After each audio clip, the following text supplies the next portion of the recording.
मी तुषार अरुणराव बैठे, मुक्काम पोस्ट वाघोली, तालुका कोरेगाव, जिल्हा सातारा. मी ॲग्रोसेलच्या महायुवान हे प्रॉडक्ट माझ्या गावामध्ये फुटवा होत नव्हता आणि पिवळसर झाक होती आणि उंची वाढत नव्हती. म्हणून आमचे कृषी संजीवनीचे मालक किरण कोरडे यांनी शिफारस केल्यानुसार माझ्या गावामध्ये मी महायुवान हे प्रॉडक्ट वापरलं आणि त्याचे फायदे मला असे दिसले की मी मारल्यानंतर 3.5 ते 4.25 तासामध्ये थोडी पिकांमध्ये चकाकी यायला लागली, काळोखी चढली आणि 4 दिवसानंतर तुम्ही आता पाठीमागे जर पाहिलं तर माझ्या गव्हाला फुटवा भरपूर आहे, काळोखी भरपूर आहे.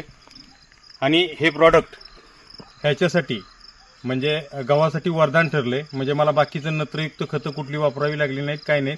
आणि एक्सलंट रिझल्ट ह्या प्रॉडक्टचे आहेत. तुम्ही शेतकऱ्यांना काय सांगू शकता, म्हणजे वापरावं का नाही? शेतकऱ्यांनी हे प्रॉडक्ट अवश्य वापरावं. मी सुद्धा सुरुवातीला ट्रॅडिशनल पद्धतीनं याला काळोखी आणण्याचा प्रयत्न करत होतो, पण आमचे किरण सरांनी मला सांगितल्यानंतर मी हे नवीन प्रॉडक्ट वापरलं आणि याचे खूप एक्सलंट रिझल्ट आहेत. शेतकऱ्यांनी अवश्य याचा वापर करावा. चालतं, धन्यवाद. त्याला काय